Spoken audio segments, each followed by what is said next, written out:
Hello, I am Dr.V.Balambica, Professor and Head Department of Mechatronics Engineering, Harvard Institute of Higher Education and Research. So today I am going to talk on the course Total Quality Management. The title will be Second Simple Tools of House of Quality and talking about the evaluation and analysis. So we will be discussing on the 7 simple tools which is used in total quality management. And we can see here, these are the 7 simple tools. The first one, the flow chart, the cause and effect diagram, which is otherwise called as the Ishikawa diagram or the fishbone diagram, the check sheets, Pareto charts, histograms, run charts, and control charts. Scatter plots and correlation analysis will be the 7th one. So coming to the flow charts, everybody will be aware about the flow chart, how it will look like right from 11 to 12 standard. All the students will be knowing how to draw a flow chart. We have different symbols, a trapezoid, and rectangle, and a circle for start, and okay. And also input symbols are there. You have several loops. So this will depict this diagram will show you all the steps which will be used in a process. Okay, so it goes like this, like it's remember system theory, where it has an input, output, customer, supplier, and interactions. So here it divides the complex processes into simple sub-processes, otherwise called as a qualitative tool. Now, we will take an example by means of a block diagram. This one you can show it depicted in a flow chart also. So let us take an example of a patient who is in need of an X-ray. So when he reaches the hospital, he encounters, or he goes to the reception and he tells his need of X-ray. That means he makes a request that I have an X-ray to be made. So the receptionist will ask for a prescription copy of the doctor. So in this way, the receptionist, whoever is in front of the patient, will be logging in and prioritizing the request. So once the request is taken, the information is taken for what purpose this X-ray is meant for which department is it going to go, whether it's a lung X-ray or chest X-ray or head scan. Yeah. So this will be first found out, and then he will be dispatched to the dispatch to transfer, and he will be allowed to move in to that particular place where the equipment is found. And the patient is then taken into the X-ray room when it's done, arrives, and in this way he is transferred to the bed, and the doctor or the patient will be ready for the X-ray. So that was one example. And we have types of flow charts like the layout flow chart and the data flow chart. Layout flow chart depicts about the water flow example. This also depicts about the movement of the material handling system. Okay, so in the mechanical unit, the manufacturing unit, you will be aware about the different types of production processes. For different types of production, there are different layouts to be followed. There's a U type, S type, so it can be followed for material handling as well as for men movement. That is only this worker mode. Okay. So in what way he has to move into the company where all the missions, tools, everything is placed, and then he is not going to take any way whatever he wants. He has to move only in a particular way. So this way is shown by means of a flow chart. If it is coming to data flow, example shown here is a media to process. So nowadays everything goes digital. Has gone digital, and here earlier there was a form to be filled, enter your details, get the approval, and then submit. So nowadays it is again the same thing. You got to start up with the link given to you, and all the details that the input, your name, email address, and your designation, Okay, and what was the purpose of the leave, how many days, everything is entered in this link form, and then it is allowed, I mean, sent in for approval. That is, you are submitting it. Okay, so that's the data. So that's one example for leave, and any other data can also be taken into consideration, and accordingly the flow chart can be made. Right. So the next, coming to the Fishbone diagram, the second one, which is otherwise called as the Ishikawa diagram. So here we call it as a cause and effect diagram. It's a non-quantitative tools qualitative, sometimes called as the 5M diagram. The 5M depicts the men, mission, materials, measurements, and methods. And there is one more. You can see here the effect, the fish. So all of you will be aware about how the fish looks like. Well, how it looks like inside, there is a middle bone and there are side bones. So even all the science students will be knowing about the dissection. If you would have done in your laboratory, biology laboratory, then you will be definitely knowing about how fish structure is looking like. So here we have a central bone and then side bones. So it is showing the 6 bones, so which has the 5 ends and then the environment which is around it. So let's take an example where first men, and these are the causes, the side bones are the causes for effects to be experienced. So the causes can be all the causes can be only one, because at one, everyone will be affected. So how is it? Let us see one example. So the one example is, take for a man. A man is to err.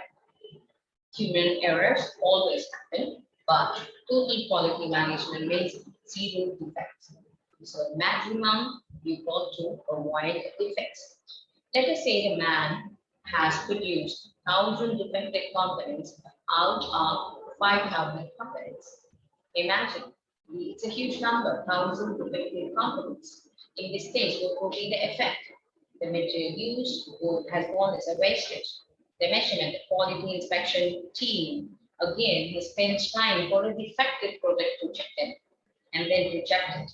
And then the environment is not going to play a role in this defective product. The methods, the whatever the methods, maybe the methods, though it was used clearly, but some things have gone wrong, and due to this, again, it produces an effect. Similar, the mission runtime has also increased for a detective project, and 1,000 components is not a small number. Okay, so all this has caused an effect. So that's for man. Now coming to materials. Material, not choosing the right material, not finding out, not reading about its properties, physical properties, chemical properties, and then manufacture a new product. Then after manufacturing, you do all the analysis, you do all the checking, and finally it says that it is not the standards. The standard specifications are not being met. Then again, every point will be experienced, and it will all have a negative effect, and everything again has a effect on the wastage of material, wastage of labor, emissions, and methods. Now, the method adopted, if a little bit has gone wrong, you have adopted another method. So if you have adopted another method, again, that produces an effect. Emission, if it is not running one full day or at least 2 hours, in this case also it's going to be very difficult. At just a matter of 2 hours, it will be decreasing the productivity. Production is stopped for 2 hours, only one single machine. So right like this, here, whatever we find in the site diagrams, the managerial measurements, environment methods and missions, anything goes wrong, anything it might go wrong because of one of these reasons. Environment can be a natural calamity, closed down, or the building has fallen apart. Yeah. So again, the machines has gone, the laborers have been injured, and the materials are wastage. The methods implemented are all going to work out. The quality inspection tools are all it. danger, right? So therefore, everything, because of any one of these, there might be an effect, or because of all of this, everything will be interlinked and everything has an effect interlinked, right?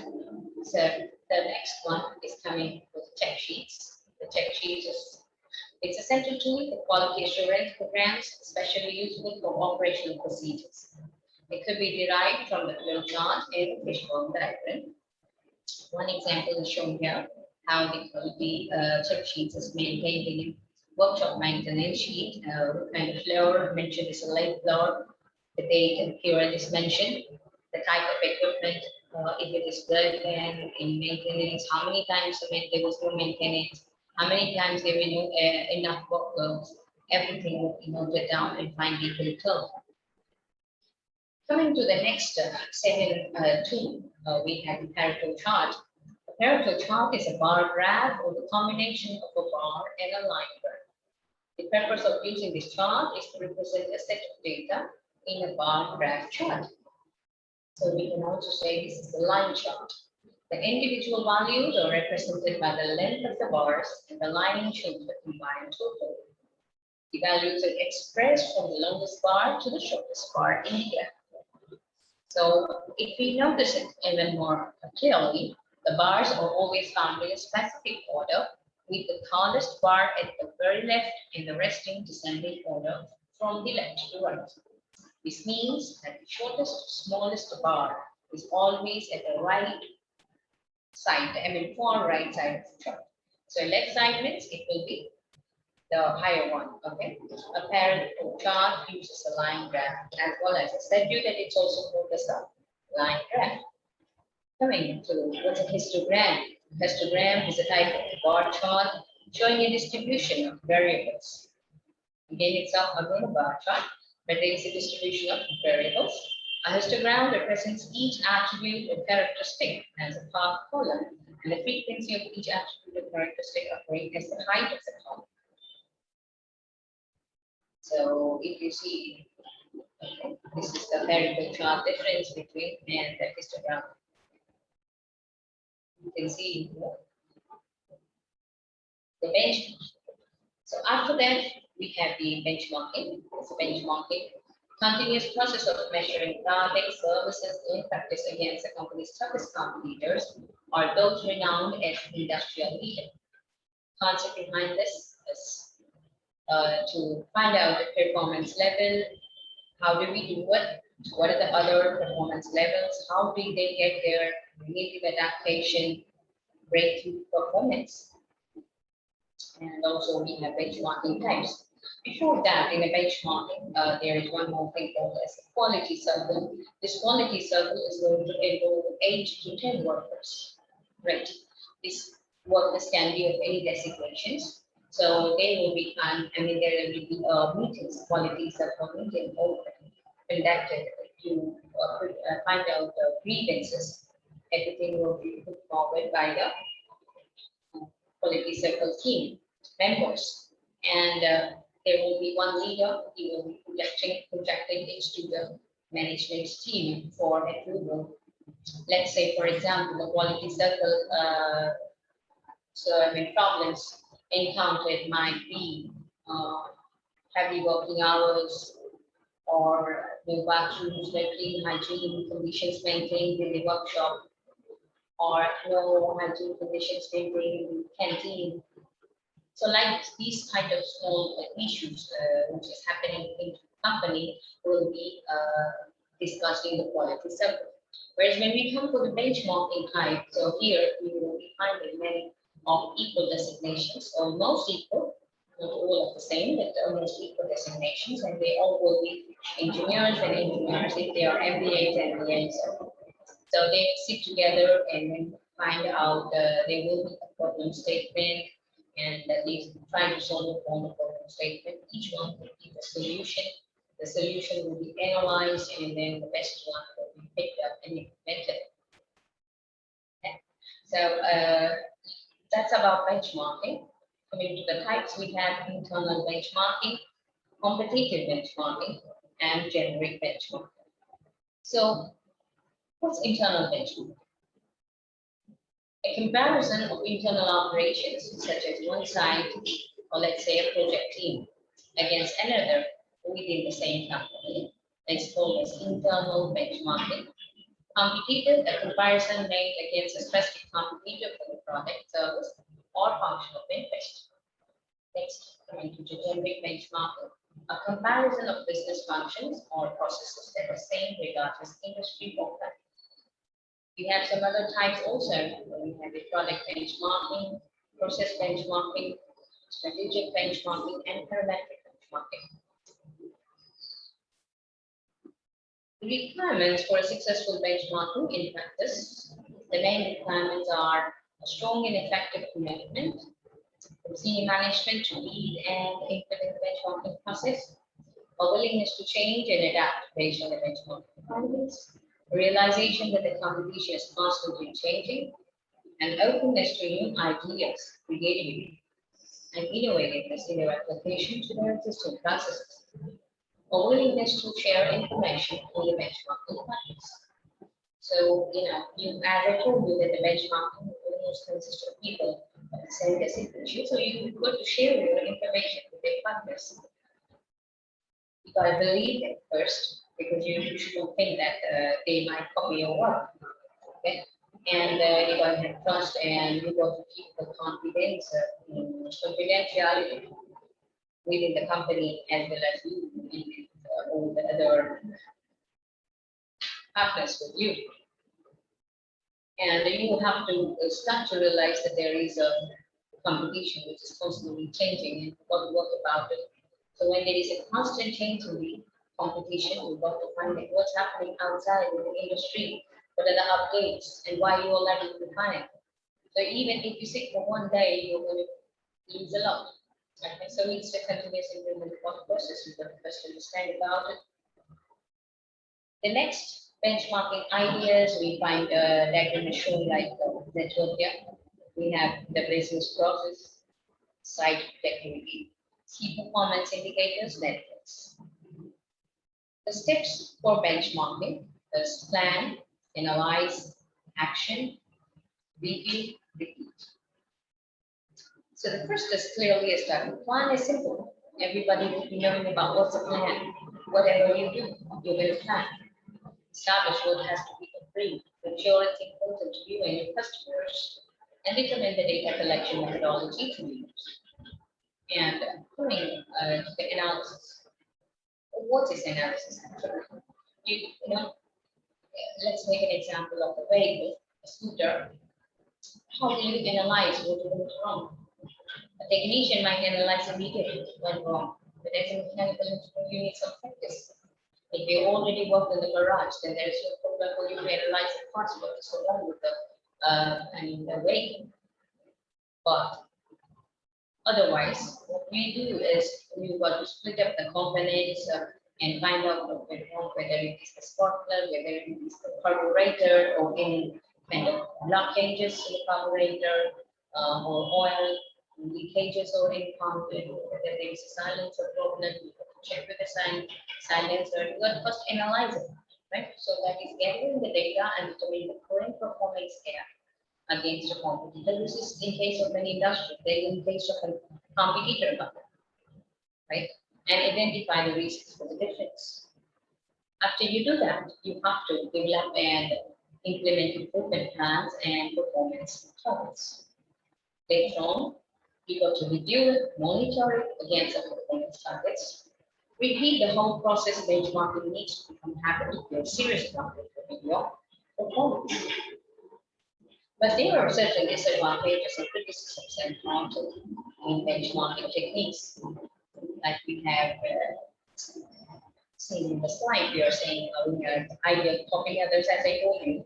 If you're going to share anything with your partner, first you have to be confident that this information is not going to be leaked out. So you got to be committed to the same thing. He got to be committed to that too.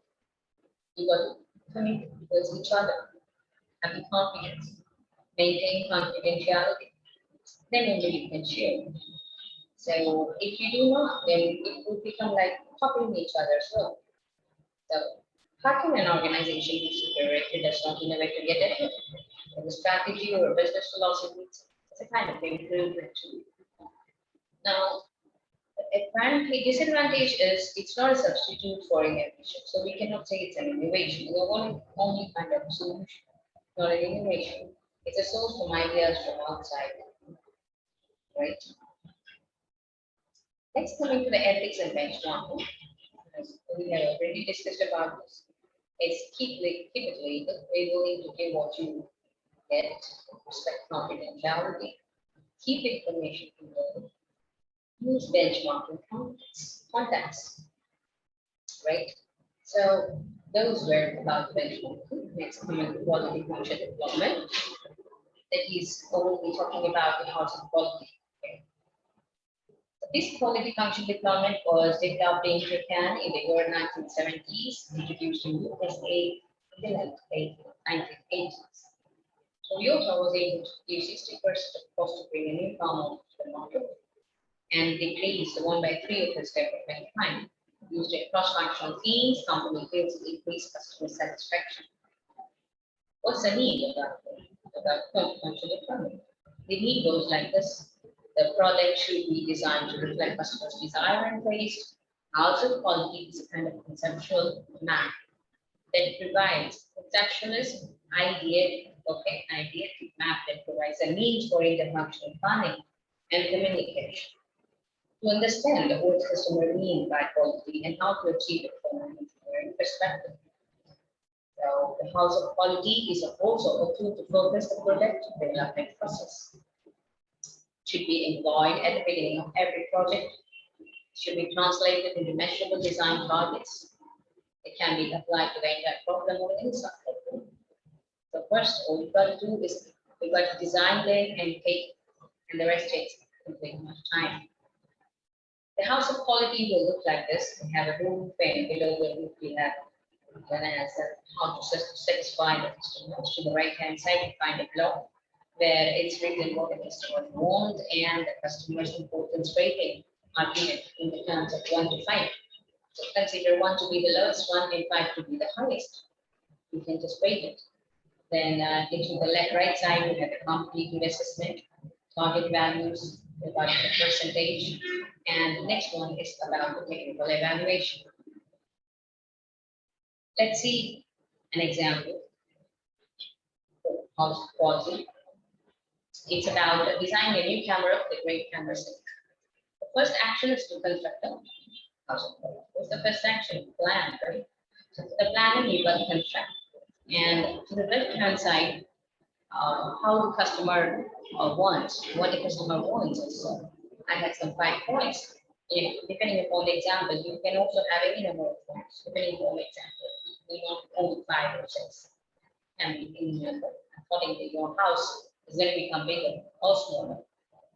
So the first 5 points, what I have found is lightweight, easy to use, it should be reliable, right? It's about the camera and easy to hold, steady, color correction.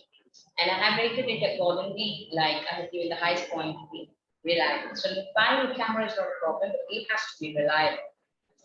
And the next is about the next slide is how to satisfy the customer's wants. So how to satisfy the customer's wants is we have the other 6 points. And again, I told you these points can differ according to your product, according to your example here.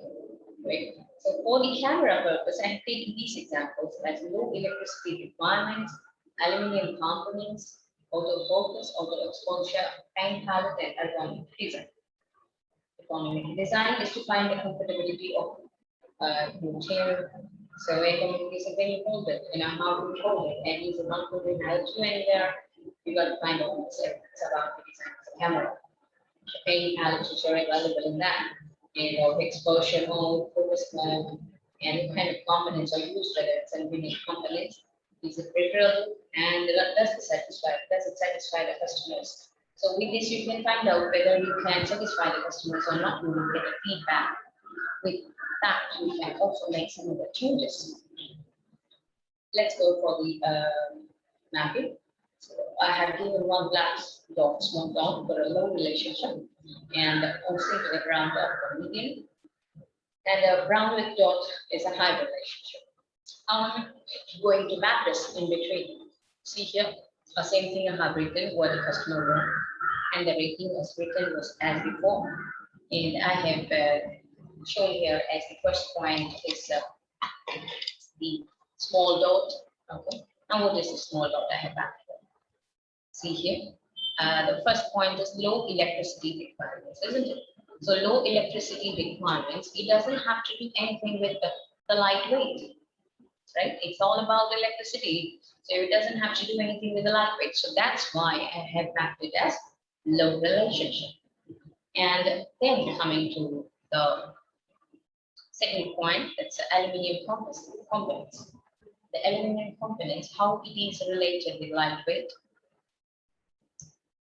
Okay. Of course, depending upon the material, you will feel it whether it is going to be heavy or light. In this way, I have given a brown dot.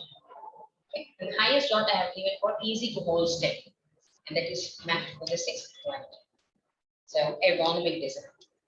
That's why it is high and easy to hold steady. Also, color corrections. Okay. So this is how it goes, and then we have here the next what the customer is wanting, and discussed on all that mapping and these points which are covered. Everything is entered into the chart over here. After entering the chart over here, we will be drawing the total chart. So when you come in for drawing the total chart, you just add up the grades.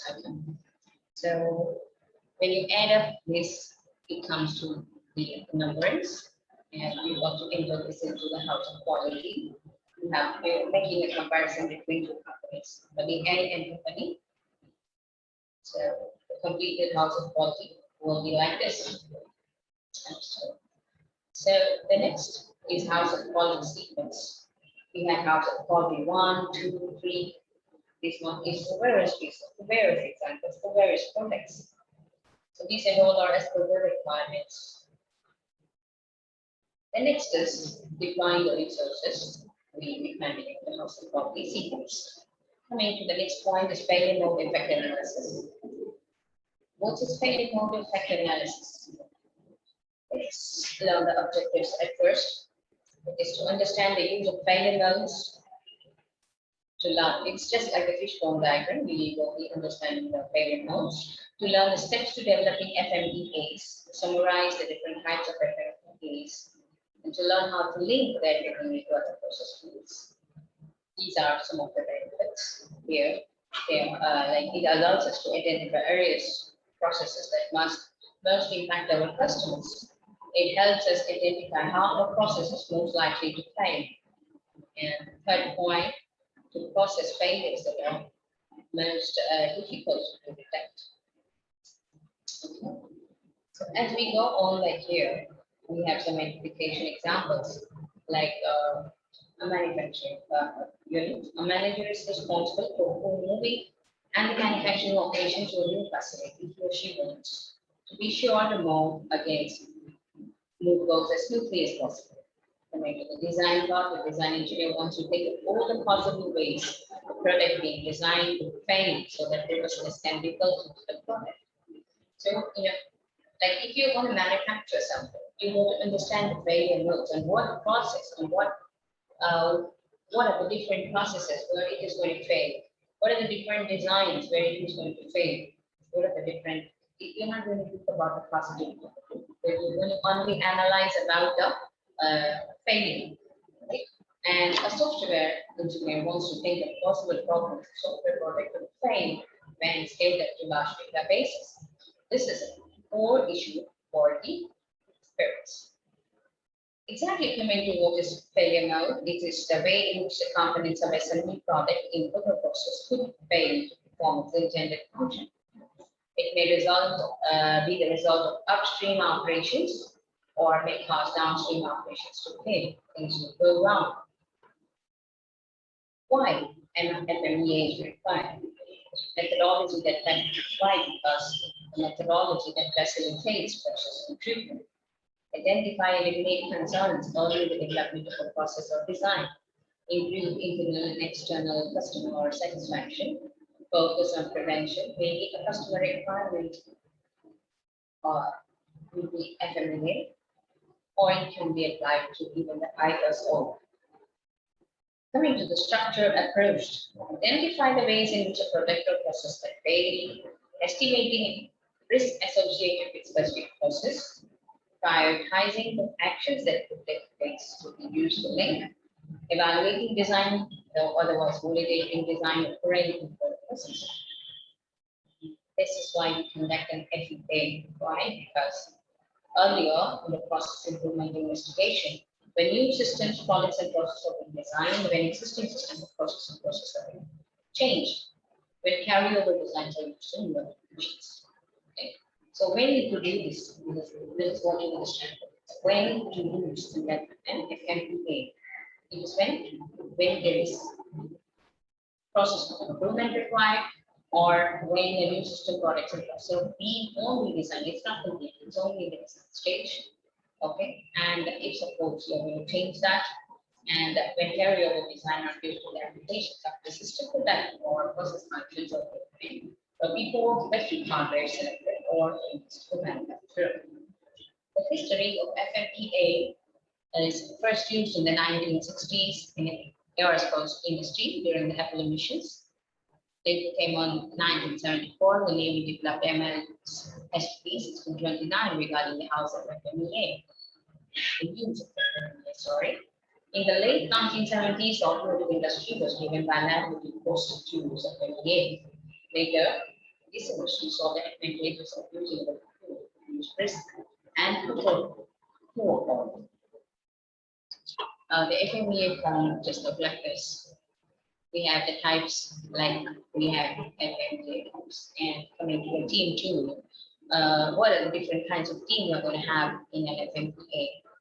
A team approach is necessary, definitely, and it should be led by the process owner who is the responsible for manufacturing, engineer, or technical person.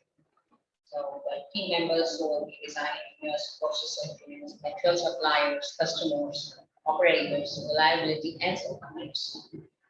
The procedure goes like this. For each process, we have a start with high value inputs. Each failure mode is going to determine the effects, identify the potential causes of each failure mode, and then list the current controls for each cause. And then you've got to calculate the risk priority number. RPN, develop recommended actions, assign responsible persons that take actions. Okay.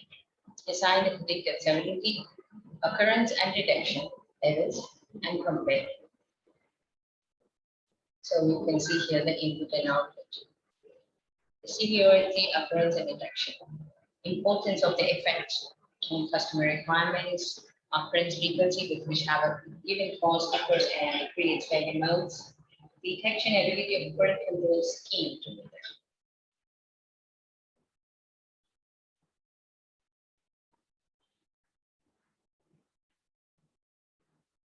So we will be speaking about the FMEA processes.